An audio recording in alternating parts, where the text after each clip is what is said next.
Dear friends, when a hippo poops, it's not just messy, it's legendary. They spin their tail like a helicopter, blasting it in all four directions. The worst part?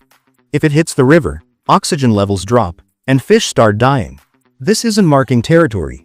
This is weaponized stench. And don't even think about hiding nearby. Nothing escapes that toxic blast. Even birds steer clear when Mr. Hippo starts his tail dance. So, next time you see a hippo wagging its tail, run.